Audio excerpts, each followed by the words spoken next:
Hello আসসালামু আলাইকুম guys, আপনারা সবাই কেমন আছেন? আশা করি অনেক অনেক ভালো আছেন। তো আপনাদের মাঝে আজকে আমি আবার আরেকটা ভিডিও নিয়ে চলে আসলাম। আজকের ভিডিওটা হচ্ছে আমাদের স্কুল নিয়ে। আমাদের স্কুলে কি কি আছে না আছে আপনাদেরকে দেখাবো আজকে। চলেন যাওয়া যাক। তো হাঁটতে হাঁটতে গল্প করতে করতে স্কুল মাঠে চলে আসলাম। এটা হচ্ছে গুঠাইল সিনিয়র আলিম মাদ্রাসা। তার পাশে আছে একটা মসজিদ। এটা আমার কাছে অনেক ভালো লাগছে যে মাদ্রাসার পাশে একটা মসজিদ আছে। অপর পাশে আছে গুঠাইল হাই স্কুল এন্ড কলেজ। এই স্কুলে আমাদের অনেক স্মৃতি আছে যা ভোলার মতো না। স্কুলের সামনে আছে অফিস কক্ষ এবং লাইব্রেরি। আর মজার বিষয় হচ্ছে এটা যে হাই স্কুলের সামনে কলেজ লেখা থাকলেও কলেজ কিন্তু ওইটা না, কলেজ হচ্ছে এইটা।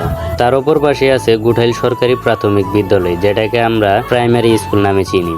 আর এখানে আছে হচ্ছে শহীদ মিনার, যেখানে আমরা 21শে ফেব্রুয়ারি পালন করি। আর আমাদের স্কুল মাঠটা কিন্তু অনেক বড়। এখানে প্রত্যেক দিন বিকেল বেলা করে সবাই খেলাধুলা করে। আর এখানে কিন্তু অনেক বড় বড় খেলা হয়েছে, যেমন ফুটবল, ক্রিকেট, সব খেলাই হয়েছে এখানে। ইসলামপুরের মধ্যে আমাদের এই গুঠাইল মাঠটাই সবচেয়ে বড়, আর সব প্রতিষ্ঠান পাশাপাশি। আজকের ভিডিও এই পর্যন্তই। দেখা হবে আবার পরবর্তী ভিডিওতে। আপনারা সবাই ভালো থাকবেন, সুস্থ থাকবেন। আল্লাহ হাফেজ।